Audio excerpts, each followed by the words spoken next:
رمضان کے اندر ہم روزے نہیں رکھ سکے تو اللہ رب العالمین اس کا مکمل اجر ہمیں عطا فرمائے گا۔ عزیز طلبہ، ایک قاعدہ یاد رکھیں کہ دو ایسی چیزیں ہیں جن میں انسان کو کوئی عمل کیے بغیر عبادت کا مکمل اجر ملتا ہے۔ صرف دو طرح کی چیزیں ایسی ہیں۔ ایک تو وہ جس کا میں نے ابھی ذکر کیا کہ انسان نیک عمل کا ارادہ کرے اور کوئی مانع آ جائے اور وہ عمل نہ کر سکے، اسے مکمل اجر ملے گا، اور اس کی بہت ساری دلیلیں ہیں۔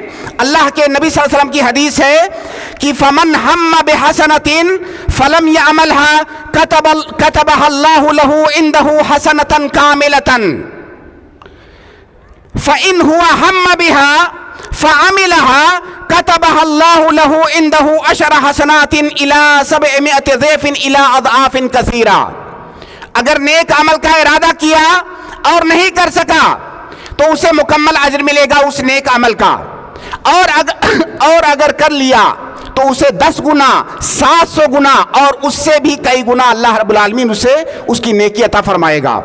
اسی طرح سے اللہ کے نبی صلی اللہ علیہ وسلم کی حدیث ہے کہ من اتا فراشہ وہو ینوی ان یقوم یصلی من اللیل، رات میں سونے سے پہلے کسی نے نیت کیا کہ رات میں اٹھ کر کے وہ قیام اللیل کرے گا، مکمل طور سے عزم مصمم کیا، فغلبتہ عینہ حتی اصبح، اسے نیند آ گئی، نہیں جاگ سکا، صبح ہو گئی، کتب لہ ما نوی یا کتب لہ ما نوی، جس عمل کا اس نے ارادہ کیا تھا وہ عمل مکمل طور سے اس کے نام اعمال میں لکھا جائے گا۔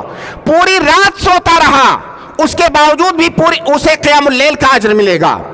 وَكَانَ نَوْمُهُ صَدَقَةً عَلَيْهِ مِن رَبِّهِ، اس کی جو نیند ہے اللہ رب العالمین کی جانب سے اس کے لیے صدقہ ہے، عمل بھی نہیں کیا اور نیت کی بنیاد پر اسے مکمل اجر ملا۔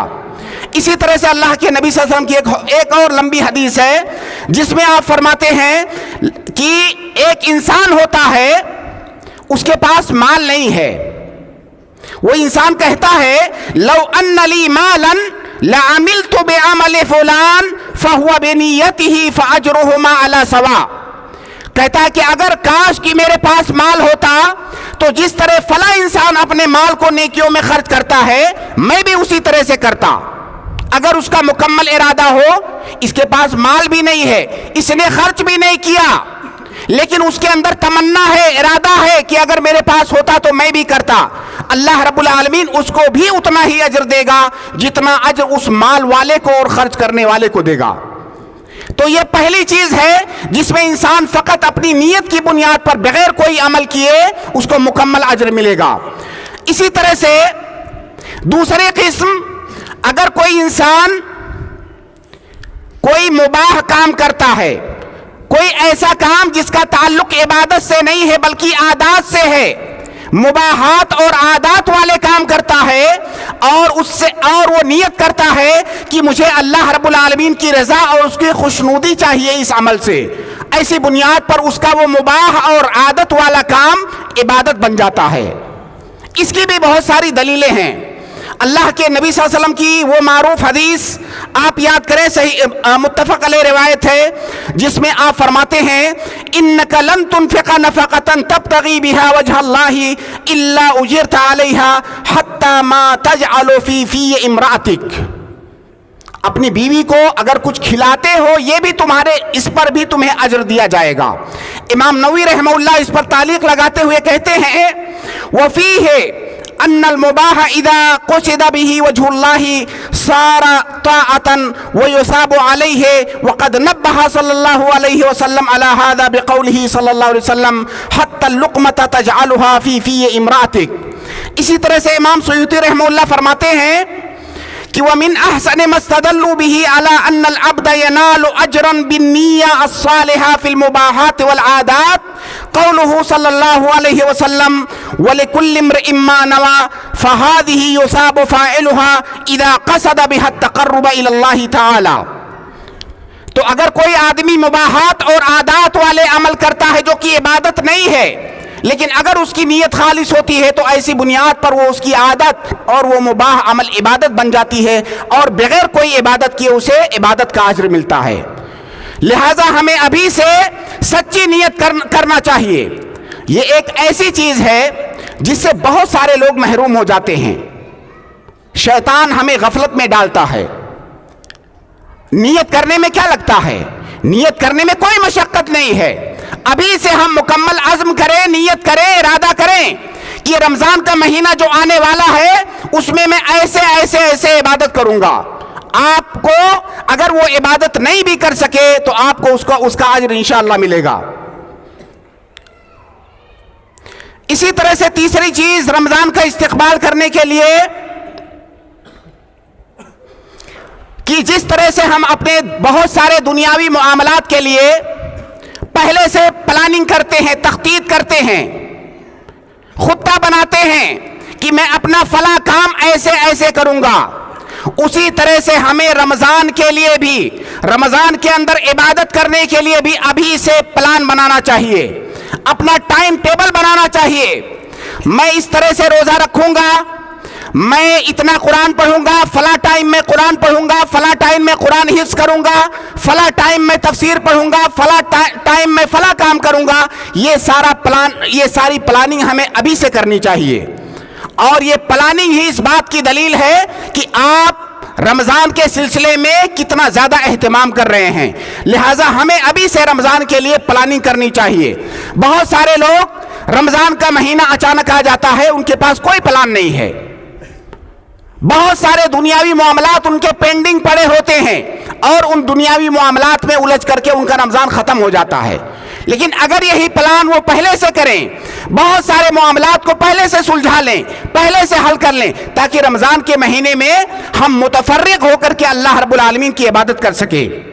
چوتھی چیز رمضان کا استقبال کرنے کے لیے کہ ہمیں سچی توبہ کرنی چاہیے. رمضان آنے سے پہلے اپنے تمام گناہوں سے ہمیں صدق دل سے توبۃ النصوح کرنی چاہیے رمضان کا مہینہ آنے سے پہلے. سامعین کرام، اس کے بہت سارے فائدے ہیں. اس کا ایک فائدہ یہ ہے کہ انسان جب معصیت کے اندر اور گناہوں کے اندر لت پت ہوتا ہے، ایسی صورت میں اسے طاعات کی اور نیکیوں کی توفیق نہیں ملتی ہے. انسان اپنے گناہوں کی وجہ سے نیکیوں کی توفیق سے محروم کر دیا جاتا ہے. امام سفیان ثوری کہتے ہیں، حرمت قیام اللیل بذنب احدثته 5 اشہر. میں نے ایک گناہ کیا اور اس گناہ کی وجہ سے 5 مہینے مجھے نیکیوں کی توفیق نہیں ہوئی. اسی طرح سے ابن القیم رحمہ اللہ اپنی کتاب الجواب الکافی میں فرماتے ہیں کہ ان المعاصی تزرع امثالها. جب آپ گناہ کرتے ہیں تو گناہ کی ایک سزا یہ بھی ہے کہ پھر اس کے بعد آپ گناہ کرتے ہیں. گناہ کی ایک سزا یہ ہے کہ گناہ کرنے کے بعد آپ پھر گناہ کرتے ہیں. تولد بعضها بعضا. ایک گناہ دوسرے گناہ کو لاتا ہے. حتی یعز علی العبد مفارقتها. یہاں تک کہ حالت یہ ہو جاتی ہے کہ بندے کے لیے گناہ کو اور معاصی کو ترک کرنا یہ مشکل ہو جاتا ہے. اسی طرح سے اس کا ایک فائدہ یہ ہے گناہوں سے توبہ کرنے کا کہ شعبان کا مہینہ یہ تصفیہ کا مہینہ ہے. اپنے جو حساب کتاب ہیں ان کو فائنل کرنے کا مہینہ ہے. جس طرح سے ہم اپنے دنیاوی معاملات میں، اپنی تجارت میں، کاروبار میں ہمارا ایک مہینہ ہوتا ہے، اس مہینے کے اندر ہم سارا حساب کتاب فائنل کرتے ہیں. اسی طرح شعبان کے مہینے کو ہمیں اسی طرح کا مہینہ سمجھنا چاہیے. یہ تصفیہ کا مہینہ ہے. اللہ کے نبی صلی اللہ علیہ وسلم کی صحیح حدیث ہے جس میں آپ فرماتے ہیں کہ شعبان کے مہینے کے اندر بندوں کے اعمال اللہ رب العالمین کو پیش کیے جاتے ہیں.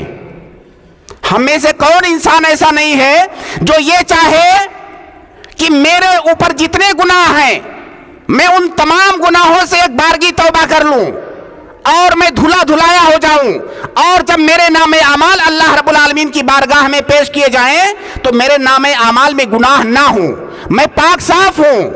اس لیے یہ تصفیہ کا مہینہ ہے. ہمیں اپنے حسابات کا، اپنے اکاؤنٹ کا تصفیہ اس مہینے کے اندر کر لینا چاہیے. اسی طرح سے ایک بات دھیان رہنی چاہیے کہ جب توبہ کی بات کی جاتی ہے تو عام طور سے سمجھا جاتا ہے کہ اللہ رب العالمین کی عبادت میں ہم سے جو کوتاہیاں ہوئی ہیں ہم ان سے توبہ کر لیں. توبہ سے صرف یہ مراد نہیں ہے. توبہ کا شامل معنی یہاں پر مراد ہے. ہمیں تمام گناہوں سے جو ہے توبہ کرنی چاہیے، چاہے وہ گناہ، ان گناہ کا تعلق اللہ رب العالمین کے حقوق سے ہو یا ان گناہوں کا تعلق بندوں کے حقوق سے ہو. ہمیں تمام طرح کے گناہوں سے اسی مہینے کے اندر توبہ کر لینی چاہیے تاکہ رمضان کے اندر ہمیں عبادات کی توفیق مل سکے. نمبر 5، اس مہینے کے اندر ہمیں کثرت سے اللہ رب العالمین کی عبادت کرنی چاہیے، کیونکہ جس طرح سے ایک انسان جب گناہ کرتا ہے تو اسے گناہ کی توفیق ملتی ہے، اسی طرح سے ایک انسان جب عبادت کرتا ہے، نیکیاں کرتا ہے، تو اللہ رب العالمین انعام کے طور پر اسے نیکیوں کی توفیق دیتا ہے. قرآن کے اندر اللہ رب العالمین ارشاد فرماتا ہے والذین اہتدوا زادہم ہدی، جو ہدایت کے راستے پر چلتے ہیں اللہ رب العالمین انہیں مزید ہدایت دیتا ہے. وَآتَاهُمْ تَقْوَاهُمْ، اور اللہ رب العالمین انہیں تقوی کی دولت سے نوازتا ہے. اس لیے نیکیوں کا ایک انعام یہ ہے کہ اللہ رب العالمین مزید نیکیوں کی توفیق دیتا ہے. لہٰذا اگر ہم رمضان کے اندر نیکیوں کی توفیق چاہتے ہیں تو ابھی سے ہمیں کثرت کے ساتھ نیکیاں کرنی چاہیے. نمبر 6، ہمیں نفسیاتی طور سے اپنے آپ کو رمضان کے اندر عبادت کرنے کے لیے تیار کرنا چاہیے. اور انسان کا نفسیاتی طور سے تیار ہونا کسی کام کے لیے یہ بہت زیادہ اثر انداز ہوتا ہے اس کام پر. کوئی کام اچانک آ جائے آدمی گھبرا جاتا ہے. کوئی بڑا کام اگر اچانک آ جائے انسان گھبرا جاتا ہے، اس کو کیسے کریں. اور اگر وہ پہلے سے تیار ہے کہ فلاں چیز آنے والی ہے، یہ مجھے کرنا ہے، اپنے آپ کو اندر سے نفسیاتی طور سے اگر وہ تیار رکھتا ہے تو وہ چیز اس کے لیے آسان ہو جاتی ہے. لہٰذا ہمیں نفسیاتی طور سے ابھی سے رمضان کے اندر عبادات کے لیے اور نیکیوں کے لیے تیار رکھنا چاہیے. نمبر 7، رمضان کے استقبال کا ایک تقاضا یہ بھی ہے کہ ہمیں رمضان سے متعلق جو شریعت کے احکام ہیں ان احکام کا علم ہمیں حاصل کرنا چاہیے. بہت سارے لوگ سمجھتے ہیں کہ شریعت کا علم حاصل کرنا یہ صرف طلاب شرعی کا کام ہے، یہ صرف علماء کا کام ہے. ایسا ہرگز نہیں ہے. ہمارے سماج میں یہ بہت بڑی غلط فہمی ہے. ہر وہ عبادت جس کا کرنا آپ کے اوپر واجب ہے، اس عبادت کے احکامات کو سیکھنا بھی آپ کے اوپر واجب ہے. فَاسْأَلُوا أَهْلَ الذِّكْرِ إِن كُنتُمْ لَا تَعْلَمُونَ. تو رمضان کے متعلق جو احکام ہے، روزے کے مسائل اور بہت سارے مسائل، ان مسائل کا علم ہمیں ابھی سے حاصل کرنا چاہیے. اس میں کوئی شک نہیں ہے کہ اگر کوئی انسان جاہل ہوتا ہے تو معذور ہوتا ہے. جاہل انسان اگر غلطی کر بیٹھے تو ہماری شریعت کی نگاہ میں وہ جاہل انسان معذور ہوتا ہے. لیکن کون سا جاہل انسان؟ ایسا جاہل انسان جس کے پاس علم حاصل کرنے کا کوئی ذریعہ نہیں ہے، ایسا انسان معذور مانا جاتا ہے. لیکن اگر اس کے آس پاس میں علم حاصل کرنے کے ذرائع موجود ہیں، علم پھیلا ہوا ہے، لیکن وہ اپنی سستی اور غفلت میں علم حاصل نہیں کرتا ہے، ایسا انسان معذور نہیں مانا جاتا ہے. اور بہت سارے لوگ ہم دیکھتے ہیں کہ رمضان کے مہینے میں بڑی بڑی غلطیاں کرتے ہیں. لہٰذا ہمیں چاہیے کہ ابھی سے رمضان کے متعلق احکامات کا ہم علم حاصل کریں. اسی طرح سے رمضان کے استقبال کا ایک طریقہ یہ بھی ہے کہ اگر کسی کے اوپر گزشتہ رمضان کے کچھ روزے کسی وجہ سے باقی رہ گئے ہوں، بیماری کی وجہ سے یا کسی اور وجہ سے، تو ان روزوں کی قضا رمضان آنے سے پہلے کر لیں. اگر کوئی انسان رمضان آنے سے پہلے ان روزوں کی قضا نہیں کر لیتا ہے، اس کے پاس کوئی عذر نہ ہونے کے باوجود بھی، ایسی صورت میں وہ انسان گنہگار ہے. رمضان کے بعد، آنے والے رمضان کے بعد وہ قضا بھی کرے گا اور توبہ بھی کرے گا. لہٰذا رمضان آنے سے پہلے اگر کسی کے اوپر کوئی روزہ باقی ہے تو ان کی وہ قضا کر لے. خاص طور سے مسئلہ عورتوں سے متعلق ہے، کیونکہ مردوں کا تو ہو سکتا ہے روزہ نہ چھوٹا ہو، لیکن عورتوں کا روزہ تو لازمی طور سے چھوٹا ہی ہوتا ہے۔ اور بہت ساری خواتین یہ شکایت یا یہ سوال لے کر کے آتی ہیں کہ گزشتہ 4-5 سال سے میں نے اپنے چھوٹے ہوئے روزے نہیں رکھے ہیں۔ یہ بہت بڑی غلطی ہے۔ پورا سال آپ کے پاس تھا، اور اگر پورے سال میں آپ روزہ نہیں رکھ سکے تو کم از کم شعبان کے مہینے کے اندر ان روزوں کا تصفیہ کر لیں۔ نمبر 9، شعبان کے مہینے میں کثرت کے ساتھ روزہ رکھنا اور اپنے نفس کو رمضان کے اندر روزہ رکھنے کا عادی بنانا۔ آپ سبھی جانتے ہیں کہ اللہ کے نبی صلی اللہ علیہ وسلم کے بارے میں آیا ہے کہ اللہ کے نبی صلی اللہ علیہ وسلم شعبان کے مہینے میں بکثرت روزہ رکھتے تھے، یہاں تک کہ بعض روایتوں میں ہے کان یصوم شعبان کلہ، پورے شعبان کا مہینہ آپ روزے کی حالت میں گزارتے تھے، نفلی روزے کی حالت میں۔ لیکن صحیح مسلم کی ایک روایت ہے کان یصوم شعبان کلہ الا قلیلا، بعض ایام آپ چھوڑتے تھے، باقی پورا مہینہ آپ روزے کی حالت میں گزارتے تھے۔ یہاں پر ایک فقہی مسئلہ ہے جس کا جاننا ضروری ہے۔ اللہ کے نبی صلی اللہ علیہ وسلم کی ایک حدیث ہے کہ اذا انتصف شعبان فلا تصوموا، جب شعبان کا مہینہ آدھا گزر جائے اس کے بعد نفلی روزہ نہ رکھو۔ بعض احادیث میں اس کی وضاحت آ گئی ہے کہ کن لوگوں کو نصف شعبان گزرنے کے بعد نفلی روزہ رکھنے کی اجازت نہیں ہے۔ وہ 3 طرح کے لوگ ہیں۔ کوئی ایسا انسان جس نے شعبان کے نصف اول میں کوئی نفلی روزہ نہیں رکھا۔ نمبر 2، اس کا دیگر مہینوں میں نفلی روزہ رکھنے کی کوئی عادت بھی نہیں ہے، جیسے بعض لوگ ہوتے ہیں سوموار جمعرات کا روزہ رکھنا، صوم داؤدی رکھنا یا ایام 20 کا روزہ رکھنا، اس کی کوئی عادت نہیں ہے روزہ رکھنے کی۔ نمبر 3، ایسا انسان جس کے اوپر کوئی قضا روزہ نہیں ہے، اگر وہ ان تینوں چیزوں کے اندر نہیں آتا ہے تو اس کے لیے نصف شعبان گزر جانے کے بعد نفلی روزہ رکھنا منع ہے۔ اس لیے ہمیں چاہیے کہ اگر ہماری ایسی کوئی عادت نہیں ہے تو شعبان کے نصف اول میں ہم چند روزے رکھ لیں تاکہ نصف آخر میں بھی ہمیں روزہ رکھنے کی اجازت ہو۔ بہرحال یہ موقع تو اب نکل چکا ہے۔ نمبر 10، بہت سارے سلف سے رمضان کا استقبال کرنے کے سلسلے میں ایک چیز یہ بھی وارد ہوئی ہے کہ شعبان کے مہینے میں یا رمضان کا مہینہ آنے سے پہلے ہم قرآن کی کثرت کے ساتھ تلاوت کریں۔ یہاں تک کہ بہت سارے لوگوں نے شعبان کو بھی قرآن کا مہینہ کہا ہے، کیونکہ رمضان کے مہینے میں ہمیں کثرت سے قرآن کی تلاوت کرنی ہے، تو ہم ابھی سے اپنے آپ کو اس چیز کا عادی بنائیں، اور اگر ہو سکے تو کچھ سورتیں، کچھ پارے، قرآن کے کچھ حصے ہم حفظ بھی کر لیں۔ تو قرآن کے ساتھ بھی اس مہینے کے اندر ہمارا اہتمام یہ رمضان کے استقبال کے اہتمام کو دکھاتا ہے۔ نمبر 11، اس مہینے میں کوشش یہ کریں کہ اپنے کھانے پینے کا روٹین تھوڑا سا چینج کریں، کیونکہ کھانے پینے کی جو ہماری عادت ہے جب اچانک رمضان آئے گا تو یہ ہمارے لیے باعث مشقت ہوگی یہ چیز۔ تو ابھی سے ہم اپنا کھانا پینا تھوڑا کم کریں تاکہ جب رمضان آئے تو ہمارے اوپر مشقت نہ گزرے، کیونکہ اگر آپ عبادت میں ہیں اور آپ کا نفس اس عبادت کو کراہت کی نگاہ سے دیکھتا ہے اندر سے تو یہ اچھی بات نہیں ہے۔ اور اگر ہمیں عادت نہیں ہے بھوکا رہنے کی، اچانک ہمیں بھوکا رہنا پڑے گا لمبے لمبے دن، تو پھر ہمیں مشقت ہوگی، ہو سکتا ہے ہمارا نفس اس طرح مائل نہ ہو۔ اس لیے ہمیں اپنے کھانے پینے کے روٹین میں بھی ابھی سے تبدیلی لانی چاہیے۔ اسی طرح سے نمبر 12، شعبان کے اس مہینے میں ہمیں اپنی بہت ساری دنیاوی عادتوں کو بھی چینج کرنا چاہیے۔ بہت سارے ملہیات، بہت سارے مغریات، بہت سارے فتنے، بہت ساری دنیاوی مشغولیات، ہمیں اپنے آپ کو ان سے دھیرے دھیرے ابھی سے کاٹنا چاہیے تاکہ جب رمضان آئے تو مکمل طور سے رمضان کے اندر ہم اپنے آپ کو اللہ رب العالمین کی عبادت کے لیے متفرغ پائیں۔ سامعین کرام، یہ چند امور ہیں جو رمضان آنے سے پہلے رمضان کے استقبال کے طور پر ہمیں کرنے چاہیے۔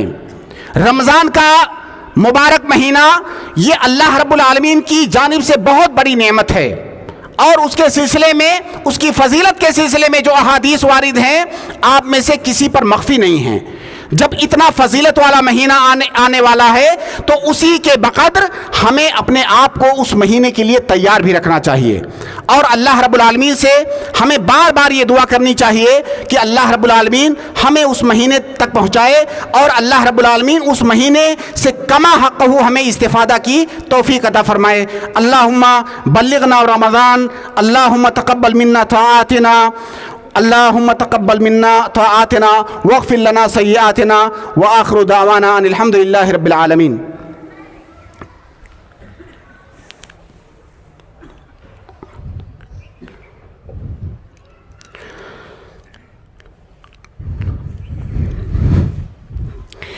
ان الحمد للہ نحمده ونستعینه ونستغفره ونعوذ باللہ من شرور انفسنا ومن سیئات اعمالنا، من يهده الله فلا مضل له ومن يضلل فلا هادي له، واشهد ان لا اله الا الله وحده لا شريك له، واشهد ان محمدا عبده ورسوله، اما بعد فان خير الحديث كتاب الله، وخير الهدي هدي محمد صلى الله عليه وسلم، وشر الامور محدثاتها، وكل محدثة بدعة، وكل بدعة ضلالة، وكل ضلالة في النار۔